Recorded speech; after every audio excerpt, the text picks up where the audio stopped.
오늘 우리에게 주실 하나님 말씀은 여호수아 18장 1절 말씀부터 10절 말씀까지입니다. 이스라엘 자손이 온 회중이 실로에 모여서 거기에 회막을 세웠으며 그 땅은 그들 앞에서 돌아와 정복되었더라. 그러나 이스라엘 자손 중에 그 기업에 분배를 받지 못한 자가 아직도 7지파라. 여호수아가 이스라엘 자손에게 이르되 너희가 너희 조상의 하나님 여호와께서 너희에게 주신 땅을 점령하러 가기를 어느 때까지 지체하느냐? 너희는 각 지파에 3사람씩 선정하라. 내가 그들을 보내리니 그들은 일어나서 그 땅에 두루 다니며 그들의 기업에 따라 그 땅을 그려가지고 내게로 돌아올 것이라. 그들이 그 땅을 7부분으로 나누되 유다는 남쪽 자기 지역에 있고 요셉의 족속은 북쪽에 있는 그들의 지역에 있으니 그 땅을 7부분으로 그려서 이곳 내게로 가져오라. 그러면 내가 여기서 너희를 위하여 우리 하나님 여호와 앞에서 제비를 뽑으리라. 레위 사람은 너희 중에 분깃이 없나니 여호와의 제사장 직분이 그들의 기업이 됨이며 갓과 르우벤과 므낫세 반 지파는 요단 저편 동쪽에서 이미 기업을 받았나니 이는 여호와의 종 모세가 그들에게 준 것이니라 하더라. 그 사람들이 일어나 떠나니 여호수아가 그 땅을 그리러 가는 사람들에게 명령하여 이르되 가서 그 땅으로 두루 다니며 그것을 그려가지고 내게로 돌아오라. 내가 여기 실로의 여호와 앞에서 너희를 위하여 제비를 뽑으리라 하니 그 사람들이 가서 그 땅으로 두루 다니며 성읍들을 따라서 7부분으로 책에 그려서 실로 진영에 돌아와 여호수아에게 나아오니 여호수아가 그들을 위하여 실로의 여호와 앞에서 제비를 뽑고 그가 거기서 이스라엘 자손의 분파대로 그 땅을 분배하였더라. 아멘. 하나님께서는 우리에게 복 주시기를 원하십니다. 부모님들의 가장 큰 바람은 자녀들이 잘 되는 거죠. 그래서 아마 자녀들을 만났을 때 많이 축복하며 기도해 줬을 것입니다. 하나님께서는 우리들에게 약속을 하십니다. 하나님의 자녀가 되고 하나님이 부르실 때 우리에게 꿈을 주시고 약속을 하십니다. 그리고 그 주신 꿈과 약속이 이루어지도록 하나님은 우리에게 늘 지원하시고 돕고 계신다는 사실을 믿으시기를 바랍니다. 이럴 때 하나님께서는 우리에게 설계도를 그려오라고 하십니다. 오늘 본문에도 여러 번 그려오라고 나오잖아요. 그려와라. 네가 뭘 원하는지 어떻게 살고 싶은지 한번 가지고 와봐라. 그래서 우리가 원하고 바라는 소원들을 하나님은 이루어 주십니다. 지금 하나님께서 여러분들에게 인생의 설계도를 그려오라고 하시면 어떤 그림을 그리실랍니까? 혹시 계획은 있으십니까? 계획이 없으시다면 오늘 설교를 듣는 가운데 그림을 그릴 수 있기를 축복합니다. 창세기 13장 14절부터 15절까지를 보면 롯이 아브라함을 떠난 후에 여호와께서 아브라함에게 이르시되 너는 눈을 들어 너 있는 곳에서 북쪽과 남쪽 그리고 동쪽과 서쪽을 보라보라. 보이는 땅을 내가 너와 내 자손에게 주리니 영원히 이르리라. 아멘. 하나님께서 갈대아 우르에 살고 있던 아브라함을 부르셨습니다. 아브라함아, 너는 너의 본토 친척 아비 집을 떠나서 내가 지시하는 곳으로 가라. 대책이 없는 일이지만 하나님의 말씀대로 아브라함은 갈대아 우르를 떠납니다. 그리고 그 아브라함을 다시 부르셔서 오늘 이 말씀을 하고 계십니다. 너는 눈을 들어서 동쪽과 서쪽, 남쪽, 북쪽 사방을 돌아봐라. 네가 본 그 모든 것을 너에게 주겠다. 이렇게 약속을 하고 계십니다. 사랑하는 여러분, 여러분들이 믿음으로 보는, 믿음으로 꿈꾸는 것들이 주님의 도우심으로 하나님의 인도하심으로 성취되기를 주의 이름으로 축복합니다. 한번 따라해 봅시다. 우리가 믿음으로 꿈꾸면 하나님이 이루어 주십니다. 우리가 믿음으로 꿈꾸면 하나님이 이루어 주십니다. 다시 한번, 우리가 믿음으로 꿈꾸면 하나님이 이루어 주십니다. 우리가 믿음으로 꿈꾸면 하나님이 이루어 주십니다. 내가 꿈꾸면 내가 이루어 가야 되지만 우리가 믿음으로 꿈꾸면 하나님이 이루어 주십니다. 우리가 믿음으로 기도하면 하나님이 응답해 주십니다. 한번 따라해 봅시다. 우리가 믿음으로 기도하면 하나님이 이루어 주십니다. 우리가 믿음으로 기도하면 하나님이 이루어 주십니다. 아멘. 오늘부터 우리는 이제 잠언을 읽기 시작을 했습니다. 잠언 1장을 시작했습니다. 그동안 묵상을 하지 않으셨던 분들은 오늘 다시 시작하시기를 바랍니다. 잠언 1장입니다. 잠언은 31장까지 있습니다. 오늘 1장을 꼭 읽으셨으면 좋겠습니다. 잠언은요, 우리가 세상을 살아가는데 실용적인 삶의 지혜를 줍니다. 실제로 우리가 이 땅을 살아가는데 필요한 지혜를 주시는 것이 잠언이에요.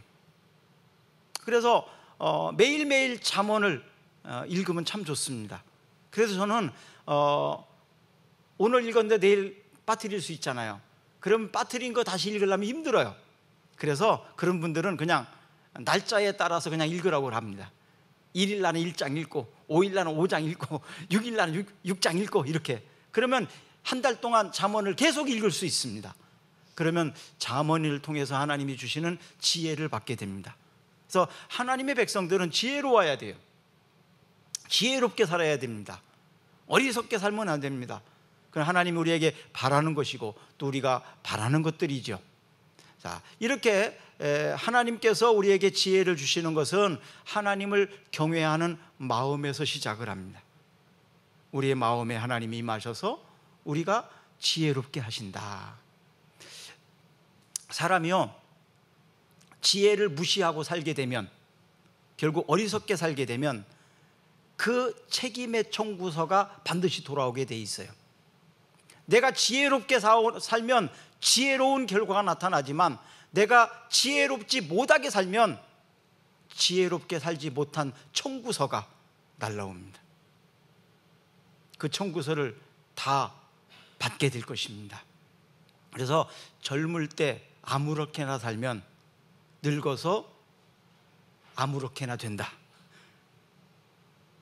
젊어서는요, 저는 좀 고생을 해도 괜찮게 생각을 해요. 젊어서는 좀 부족해도 괜찮아요. 좀 가난해도 괜찮아요. 그렇지만 나이 들어서는 가난해지지 말기를 바랍니다. 그래서 지혜롭게 살아야 됩니다. 부지런히 살아야 됩니다. 그래서 나이 들었을 때 부끄럽지 않게 살 수 있어요. 자, 오늘 본문에 보면 이제 모세의 뒤를 이어서 여호수아가 지도자가 되었는데요. 여호수아가 받은 땅은 가나안 땅입니다. 이제 가나안 땅에 들어가서 처음에 진을 친 곳이 어디냐면 길갈이라는 지역이에요. 길갈이라는 지역에 가서 전초 기지로 삼고 가나안 땅을 하나씩 정복해 나갑니다. 이제 가나안 땅이 전체를 아직 정복하지 못한 상태에서 먼저 이스라엘은 12개의 지파가 있는데 5지파에게 정복한 땅을 나누어 줍니다. 분배를 합니다. 그러면 아직 땅을 받지 못한 지파가 7지파가 있어요. 그런데 이스라엘 백성들이 가나안 땅에 들어가서 5지파에게 나눠준 땅만 가지고 12지파가 그냥 같이 어울려서 살면서 더 이상 정복을 할 생각을 안 하고 있는 거예요. 땅을 정복한다는 건 쉽지 않잖아요. 그러니까 그냥 이것만 해도 그냥 괜찮다라고 생각을 하고 그 땅에서 그냥 머뭇거리고 있는 거예요.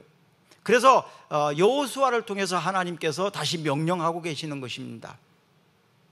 자, 7지파에게는 아직 정복하지 않은 땅, 그 땅을 미리 분배를 합니다.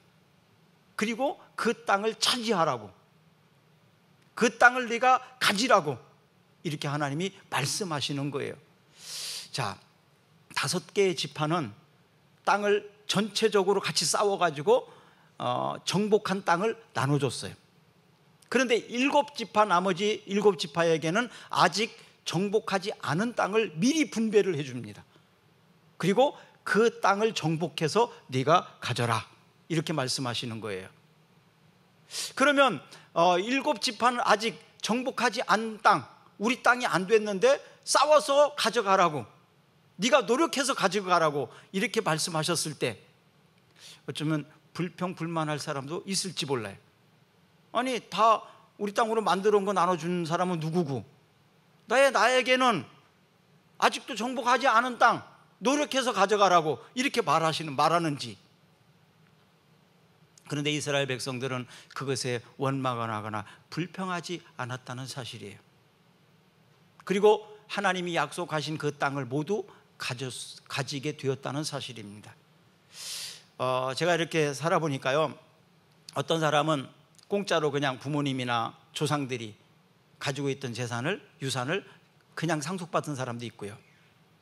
어떤 사람은 유산은 돈으로는 상속해 주지 않았지만 열심히 공부를 시키고 또 뭐 여러 가지 준비를 시켜서 스스로가 노력해서 가지고 갈 수 있게끔 준비시킨 자녀들도 있더라고요. 그래서 지나놓고 보니까 조상들이 거저 준 것보다는 내가 얻을 수 있도록 노력해서 가질 수 있도록 한 것이 더 값지더라는 거예요. 쉽고 편한 것은 그냥 받은 거겠죠, 공짜로. 그러나 내가 노력하고 내가 힘써서 가져온 것이 더 가치가 있고 값지더라. 그리고 성취감도 더 많은 것을 느껴봅니다. 자, 오늘 본문에 있는 여호수아가 바로 이 7지파에게 아직 정복되지 않은 땅 너희들이 먼저 가서 그림을 그려와라 라고 말합니다. 이 그림을 그려오라는 얘기는 건축으로 말하면 설계도예요. 그래서 오늘 제목을 저는 인생의 설계도 이렇게 제목을 정한 겁니다. 여호수아가 이 7지파 대표들 21명에게 가나안 땅, 아직 정복되지 않은 땅 너희들이 먼저 가서 그림을 그려와라. 어떻게 정복할 것인지, 어떻게 할 것인지 계획서를 가지고 와라, 그 얘기입니다. 인생을 어떻게 살아갈 건지 아직 계획을 못 정하신 분이 있다면 반드시 그 계획을 정하시고 하나님 앞에서 승인을 받으시기를 바랍니다. 그리고 하나님이 그 땅을 여러분들에게 주시기를 주의 이름으로 축복합니다. 축복합니다. 최근에 그 부실 공사로 인해서 매우 시끄럽죠. 얼마 전에 광주에서 건축되고 있던 아파트가 붕괴됨으로 인해서 난리가 났었지 않습니까? 작은 회사도 아니고 큰 회사 아파트인데 지금도 뭐 여러 아파트들이 부실하다고, 또 어떤 아파트는 뉴스에 보니까 철근이 50% 이상 안 들어갔다는 거예요. 아니, 철근이 50%가 안 들어갔대요. 그게 어떻게 건축이 되었는지 저는 이해를 할 수가 없어요. 모두가 비용을 아끼고 또 쉽고 빠르게 하려고 하는 이런 욕심에서 만들어진 거죠. 만약에 이렇게 부실된 아파트가 여러분들의 집이라면 얼마나 화가 나겠습니까? 얼마나 속상하겠습니까? 설계와 감리와 부실 시공 전체가 바로 비리가 있었던 것이죠. 문제가 있었던 것입니다. 총체적인 문제입니다. 저는 그 아파트를 보면서 우리 인생은 어떻습니까? 내 인생은 어떻습니까? 혹시 부실 시공으로 지금 총체적인 문제가 있지는 않은지를 한번 생각해 봅니다. 우리 인생은 한 번뿐입니다. 지나간 시간을 되돌릴 수가 없습니다. 차라리 부실 시공된 아파트는 부수고 다시 지을 수는 있어요. 시간이 걸리고 물질이 많이 들어가겠지만, 그러나 우리 인생은, 내 인생은 다시 지을 수가 없어요. 지나가면 끝나버리는 것입니다. 지내놓고 보면 아쉬운 적이 너무나 많잖아요. 자, 그럼 지금부터라도 좀 바로 해야 되겠다고 결단을 좀 해야 되지 않겠습니까? 이번 명절에 어떤 분을 만났는데요, 그런 얘기를 하더라고요. 자기 아내한테 당신은 좀 AS를 받아갖고 와야 되겠다고, 장모님한테 가서. 그래서 제가 옆에서 그랬어요.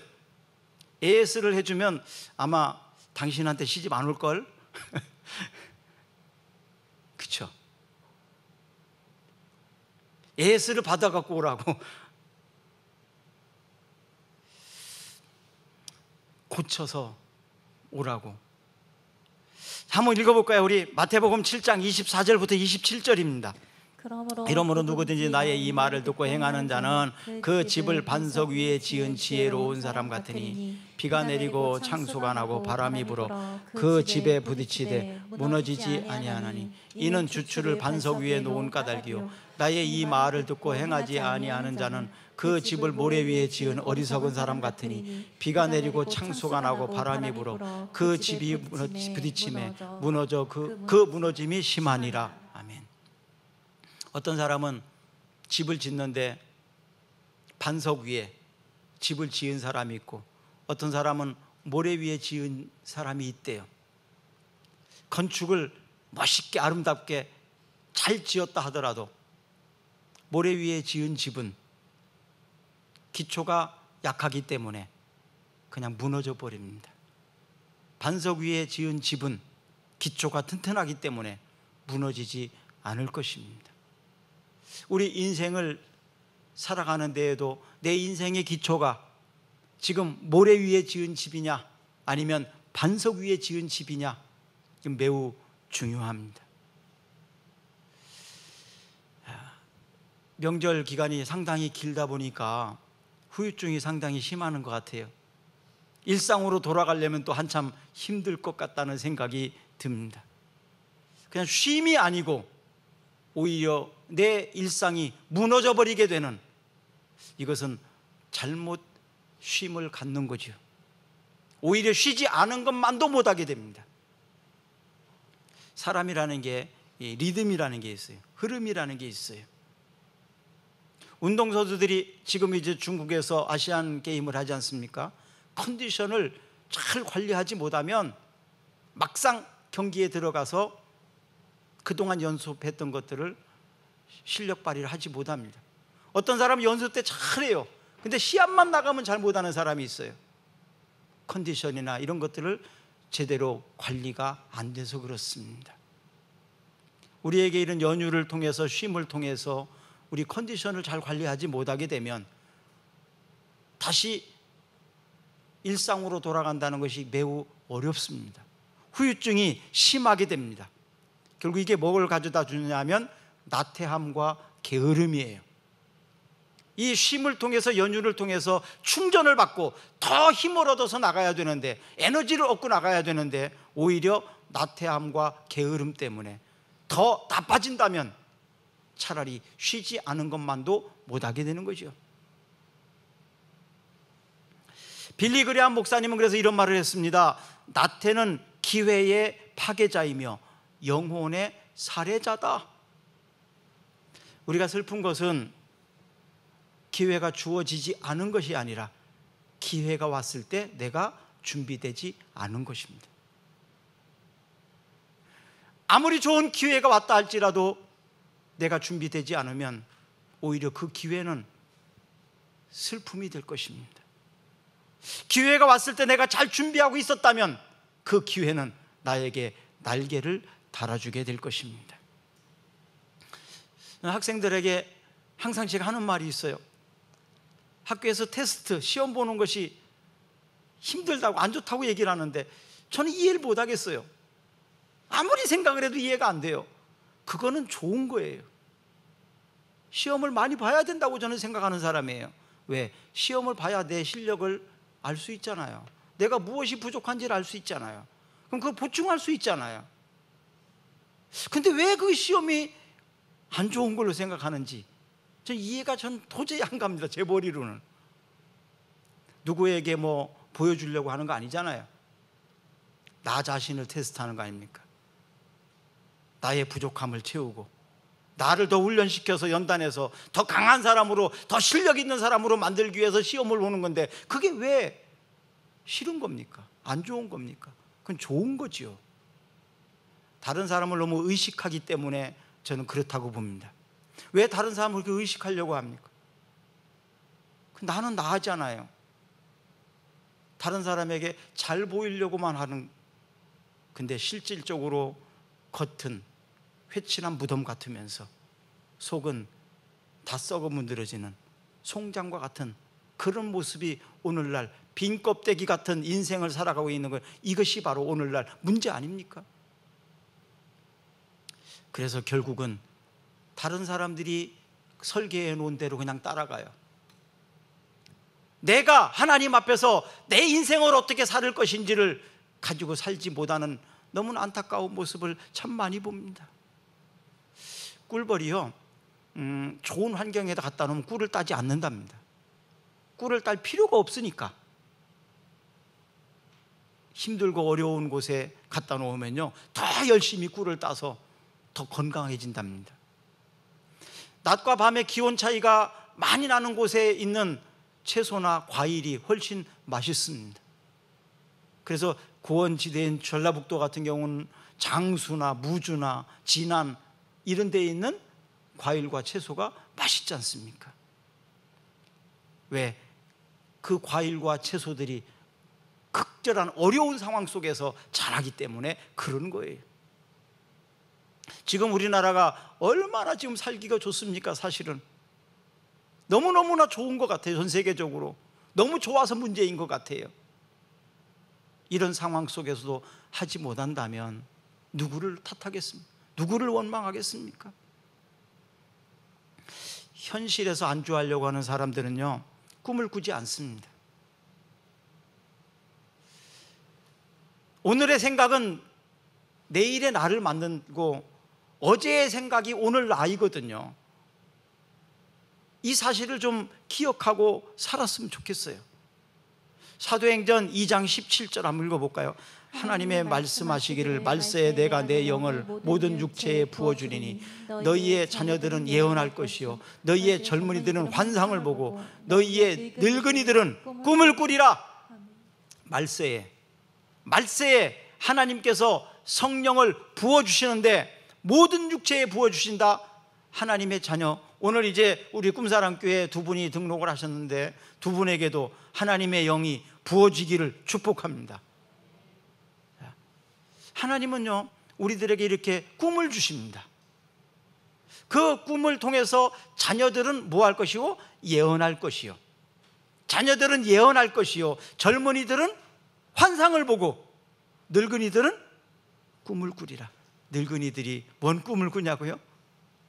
늙은이들은 꿈을 꿀 것입니다. 저는요, 일본의 소니라는 회사를 아시죠? 우리 학생 때 보면요, 마이마이라는 게 있었어요. 그거 가지고 있으면 최고였습니다. 귀에다 꽂고 다니면 뭐 최고였습니다. 전 세계에서 전자제품으로 뭐 그런 부분은 아주 가장 잘 팔리고 좋은 회사 바로 소니입니다. 이부카 마사루라는 사람이 회장이었는데요, 1970년부터 약 30년 동안 TV 시장을 지배했던 그런 일본의 전자회사입니다. 1961년도에 약 6년간 연구를 한 것이 뭐냐 하면 61년부터 67년까지 컬러 TV를 연구해서 6년간 연구해서 만들어냈습니다. 그래서 소니 천국을 만들었습니다. 그리고 이제 1988년도 20주년 행사 때 그 이부카 마사루라는 회장이 연설을 했는데요, 현실에 안주하지 말고 새로운 발상과 개척 정신을 가져야 된다, 이걸 강조했습니다. 현실에 안주하지 말고 새로운 발상과 연구하는 일에 또 개척 정신을 가지고 가야 된다, 이 일을 강조를 많이 했습니다. 그런데 회사가 뭐 그렇게 연구하는데 투자하는 것은 계속 투자만 돼야 되잖아요. 그러다 보니까 임원들이 뭐 어려운데 연구를 계속 할 수 없다, 그래서 LCD나 또 PDP TV 이런 데다가 투자를 안 했습니다. 연구하는 것을 중단했습니다. 결국 소니는 몰락하고 말게 되죠. 2004년도와 2005년도에 약 3만 명의 직원을 해고합니다. 전 세계적으로 가장 잘 나갔던 회사 소니가 2004년과 2005년에 직원 3만 명을 해고합니다.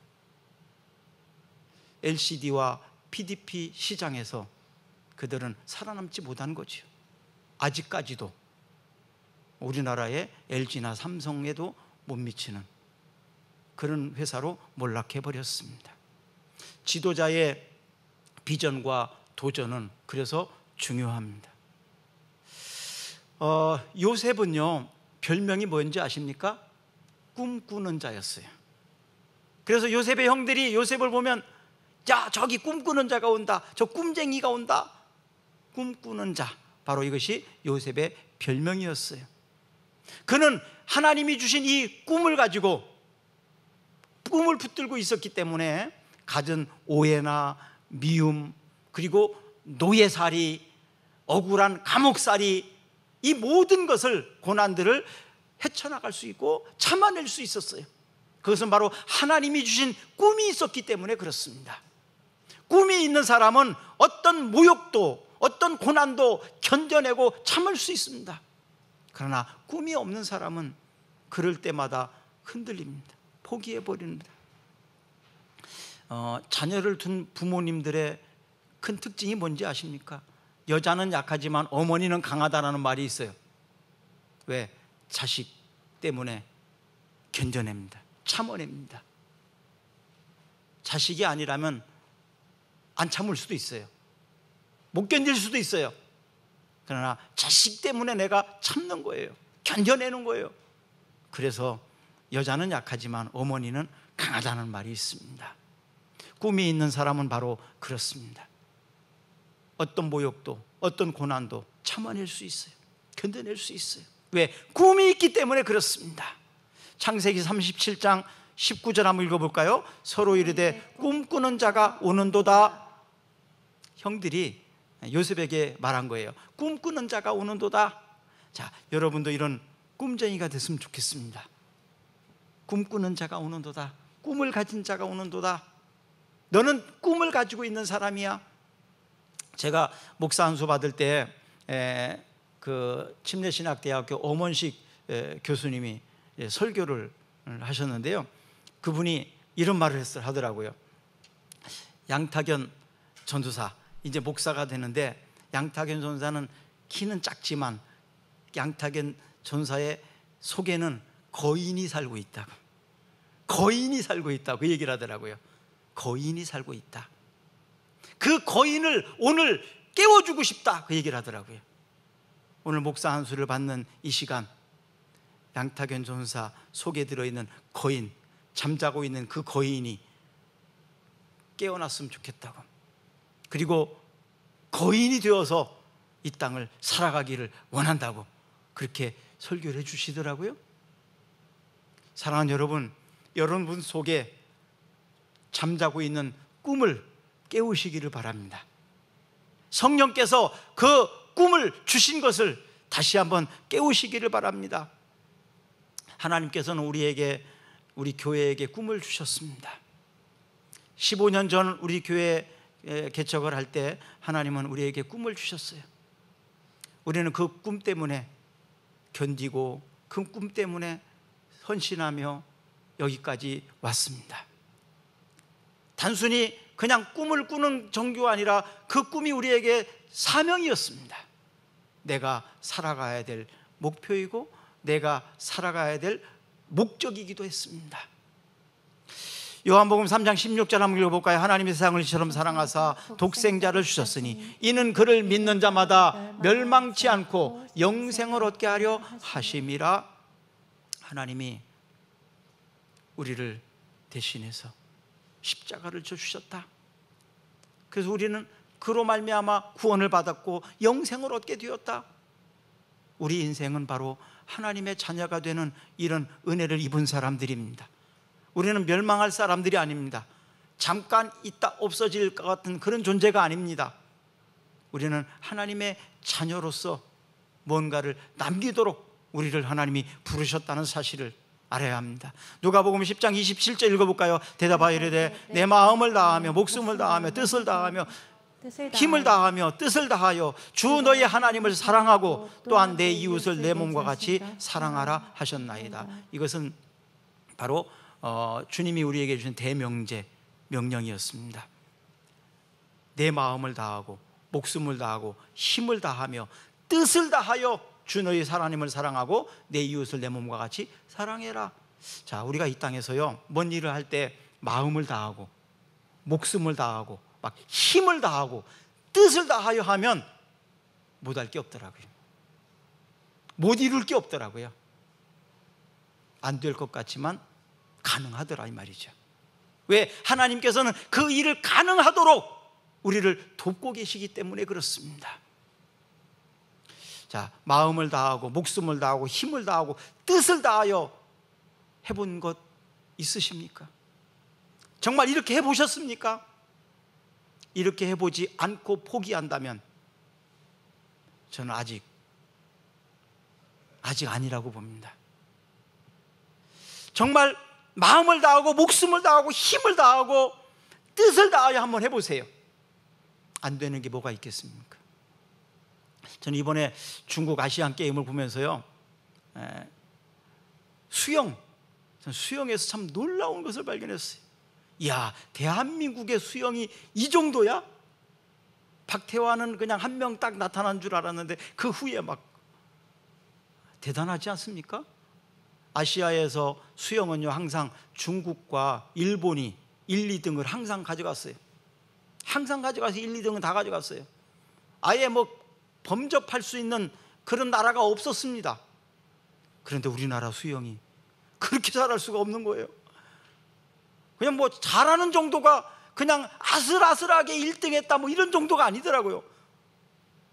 뭐 중국이나 일본이 뭐 아예 따라오들 못해요. 그냥 얼마나 차이가 많이 나는지. 대회 신기록, 아시아 기록 막 쏟아내는 모습을 보면서, 야, 대한민국의 수영이 이렇게 잘하는 거야? 대단하지 않았습니까? 엄청나지 않았어요? 나이도 어린 친구들인데. 자, 그 뒤에는 얼마나 많이 노력했을까요? 얼마나 엄청난 땀을 흘렸을까요?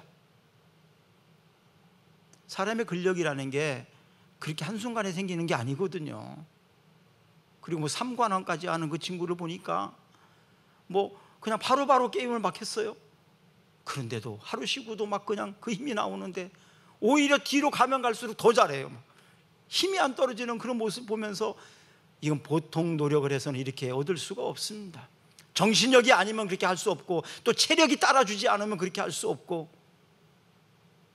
자, 정말 그 친구들을 보면서 저는 마음을 다하고 목숨을 다하고 힘을 다하고 뜻을 다하여 하면 못 이길 거 없다, 못할 것이 없다. 여러분, 지금 하는 일에 대해서 무시하지 말고 작은 거라고 별거 아닌 거라고 취급하지 마세요. 거기에다가 한번 목숨을 다하고 힘을 다하고 뜻을 다해서 마음을 다해서 한번 해보세요. 그러면 반드시 그 분야에서 성공할 것입니다. 박수 받는 사람이 될 것입니다. 그러면 이제 그 다음 단계가 우리를 기다리고 있어요. 지금은 작은 일이지만 이제 큰 일을 하나님이 맡겨주실 것입니다. 그리고 큰 일을 통해서도 하나님은 또 크게 박수받게 성공하게 도와주실 것입니다. 작은 일도 하나 못하면서 어떻게 큰 일을 할 수 있겠습니까? 내가 지금 어떤 일을 하든지 그 작은 일이라 할지라도 이렇게 해보는 거예요. 마음을 다하고 목숨을 다하고 힘을 다하고 뜻을 다해서 한번 해보는 거예요. 그러면 할 수 있습니다. 대부분 자신감이 없어서 못하는 경우도 참 많습니다. 자신감이 없어서 안 될 거라고 나는 미리부터 포기하는 아이들이 참 많이 봅니다. 우리 특히 학생들을 보면 그럴 때가 많이 있어요. 지금 우리 학생들이 다 있잖아요. 나는 안 돼. 내가 어떻게 그 안에 들어갈 수 있어? 내가 중간까지도 못 가는데 내가 어떻게 10등 안에 들어가? 내가 어떻게 5등 안에 들어가? 아마 이런 두려움이 있을 것입니다. 아니요, 할 수 있어요. 할 수 있어요. 여러분, 하나님 도와주시지 않겠습니까? 하나님이 도와주시잖아요. 그러니까 기도하면서 하는 거예요. 저도 한때 한 1년 정도 학교 다닐 때 좀 방황해 본 적이 있어요. 왜 방황했는지 아십니까? 사실은 선생님이 마음에 안 들었어요. 담임 선생님이 너무너무 마음에 안 들었어요. 그래서 1년 동안 그냥 공부도 안 하고 막 그랬어요. 근데 1년 쉬는 게요, 얼마나 어려운지 몰라요. 1년 쉰다는 것이. 1년 그렇게 쉬고 나니까 막 중간 밑으로 막 떨어지더라고요. 그러니까요, 첫 번째 딱 찾아온 게 뭐냐 하면 멘탈이 왔어요. 아, 이제 나는 안 된다. 나는 이제 안 된다. 그런 막 좌절감이 생기더라고요. 내가 어떻게. 그러다가 저는 기도했잖아요. 교회 다녔잖아요. 말씀을 읽는 가운데 할 수 있다. 할 수 있다. 하나님이 할 수 있다. 내가 너를 도와주리라. 그것이 바로 이사야 41장 10절 말씀이었어요. 두려워 말라. 내가 너와 함께 함이니라. 놀라지 말라. 내가 내 하나님이 됨이니라. 내가 너를 도와주리라. 내가 너를 굳세게 하리라. 참으로 나의 의로운 오른손으로 너를 붙들리라. 이 말씀이었어요. 그래서 그 말씀을 딱 보는 순간 막 흥분되더라고요. 에너지가 막 넘치더라고요. 그래, 하나님이 도와주시면 할 수 있지. 물이 변하여 포도주가 되게 하신 하나님, 홍해를 육지처럼 건너게 하신 하나님, 그분이 뭘 못하시겠습니까? 그 하나님이 나와 함께 하신다는데 내가 왜 못하겠습니까? 그러고 다시 시작했습니다. 마음을 다하고 목숨을 다하고 죽을 힘을 다해서 시작했어요. 되더라고요. 여러분, 할 수 있습니다. 여호수아가 7지파에게서 선발된 21명, 이 21명의 정탐꾼을 가나안 땅에 보냈잖아요. 그림을 그려와라. 민수기 13장에 여리고 정탐꾼 12명은요 그냥 수색하고 정탐하는 거였고, 이 오늘 본문에 나타나는 21명은 정복을 위한 그림이었어요. 그런데 이 사람들이 사실은 그곳에 가서 이 지도를 그려갖고 21명이 정탐하고 온다는 것은 목숨을 내놓는 일입니다. 걸리면 다 죽어요. 목숨을 걸고 가서 순종한 거예요. 결국 그 땅을 다 차지할 수가 있었던 것입니다.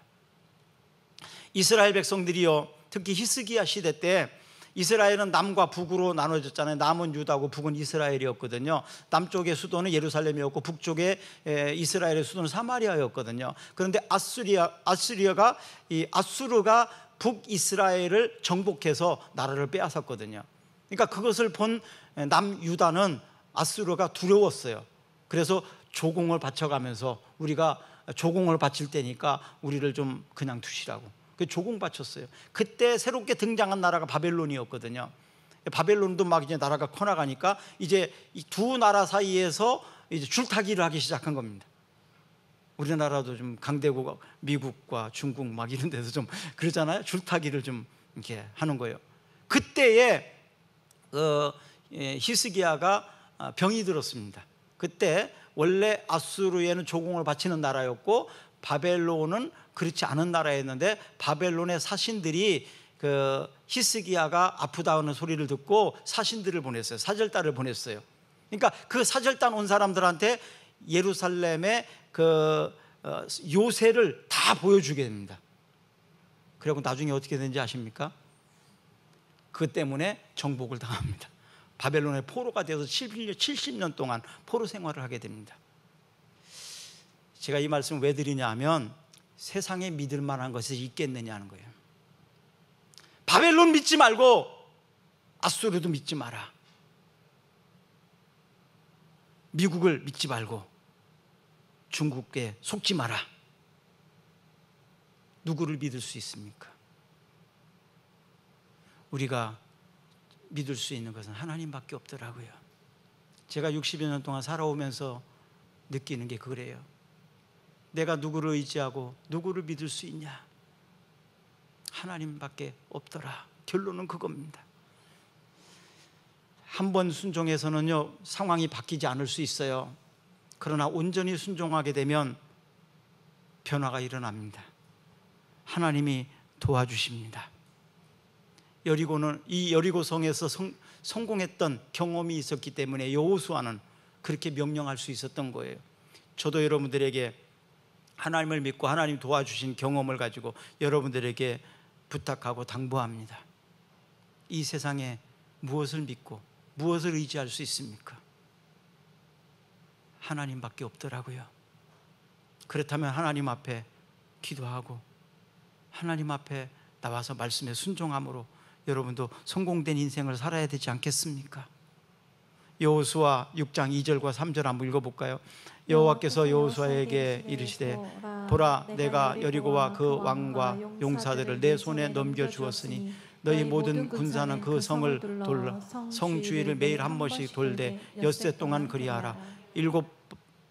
6장 16절입니다. 일곱 번째 제사장들이 나팔을 불 때 여호수아가 백성에게 이르되 외치라 여호와께서 너희에게 이 성을 주셨느니라. 믿음의 결과는 성을 얻을 수 있었습니다. 전쟁에서 승리할 수 있었습니다. 히브리서 11장 6절에 보면 믿음이 없이는 하나님을 기쁘시게 하지 못하나니 하나님께 나아가는 자는 반드시 그가 계신 것과 또한 그가 자기를 찾는 자들에게 상 주시는 이심을 믿어야 할지니라. 하나님은요 믿음으로 나오는 사람을 기뻐하십니다. 그리고 믿음으로 응답하시는 사람을 하나님은 상을 주시는 분이십니다. 이 약속의 말씀을 붙잡고 산 사람이 바로 여호수아였어요.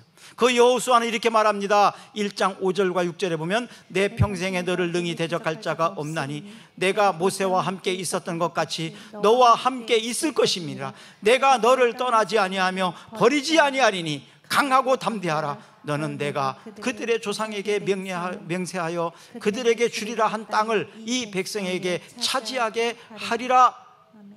신앙은 지식이나 말로 끝나는 게 아닙니다. 우리의 믿음과 우리의 신앙은 삶이고 도전입니다.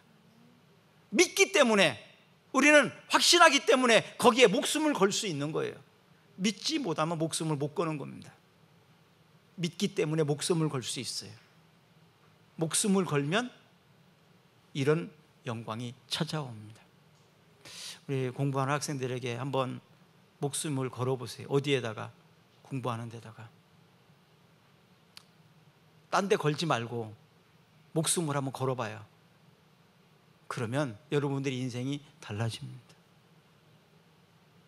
사랑하는 여러분, 우리가 하는 일에 지금 너무 게을러 있지 않나요? 너무 나태해하고 있지 않아요? 우리 민규가 머리가 똑똑해요. 똑똑해요. 근데 왜 저렇게 하는지 모르겠어요. 나태하고, 그렇죠? 집중 못하고. 머리가 잘 돌아가거든요. 머리를 지금 집중하지 않아서 그래요. 목숨을 걸 때 해도 안 되는 사람이 있어요. 근데 하면 되는 사람이 있거든요. 하면 되는데 안 하니까 제가 속상한 거예요. 그러니까 부모가 속상한 거예요. 자, 여호수아 24장 15절 한번 읽어보세요. 만일 여호와를 섬기는 것이 너희에게 좋지 않게 보이거든 너희 조상들이 강 저쪽에서 섬기던 신들이든지 또는 너희가 거주하는 땅에 있는 아모리 족속의 신들이든지 너희가 섬길 자를 오늘 택하라. 오직 나와 내 집은 여호와를 섬기겠노라. 여호수아가 마지막으로 한 말이에요. 너희들이 하나님 믿는 거 안 좋게 생각하냐? 그럼 믿지 마라. 안 해도 돼. 그런데 하나님을 믿으려면 제대로 믿어라. 그 얘기예요. 저도 여러분들이 그렇게 말하고 싶어요. 제대로 해보세요. 목숨을 걸고 한번 해보세요.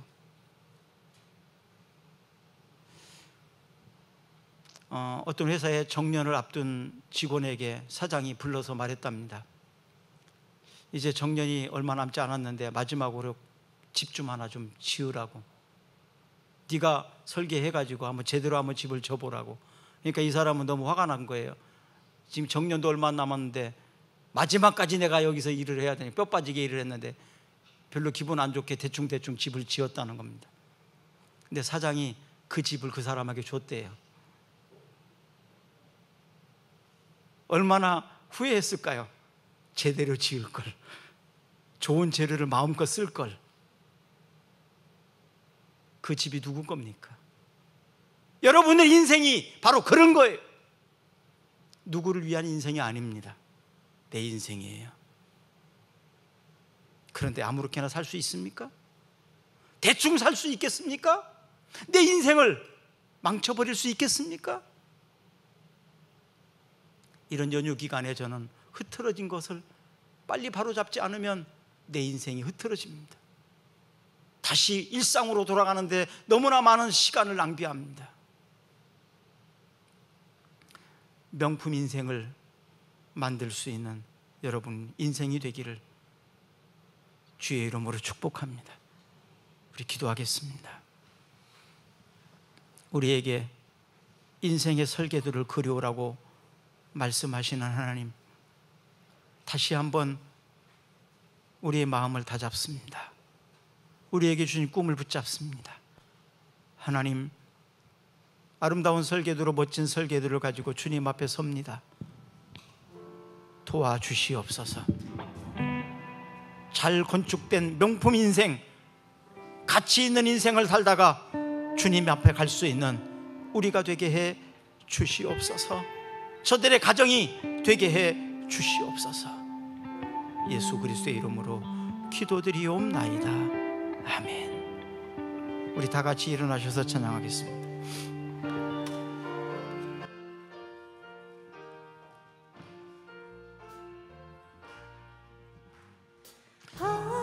가신 새 땅에 들어가려면 나의 주님 하여 힘써 일하세. 여주시라는 바다 앞으로 가세. 우리 거할 초소는 주님 시험 환난 당해도 낙심 말고서 맘에 걱정 버리고 힘써 일하세. 여호수아 본 바다 앞으로 가세. 우리 거할 초소는 주님 앞서가신 예수님 바라보면서 모두 마음을 합하여 힘써 일하세. 여호수아 본 바다 앞으로 가세. 우리 거할 초소는 주님 품일세. 일할 곳이 아직도 많이 있으니 담대하게 나가서 힘써 일하세. 여호수아 본 바다 앞으로 가세. 우리 거할 초소는 주님 품일세. 이제는 영원한 생명이 되시고 교회의 머리가 되신 예수 그리스도의 은혜와 하늘 유업을 우리에게 주시기 위하여 아낌없이 아들을 내어주신 아버지 하나님과 우리를 영원한 하나님의 자녀로 부르시기 위하여 우리 안에 내재하시는 성령님의 감동, 감화, 역사하심이 오늘 꿈사랑교회에 등록한 홍옥래 자매님, 정은아 자매님, 그리고 이 자리에 참석한 모든 성도들, 온라인으로 예배드리는 모든 성도들, 저들과 저들의 가정과 저들의 기업 위에 영원토록 함께 하시기를 간절히 축원하옵나이다. 아멘.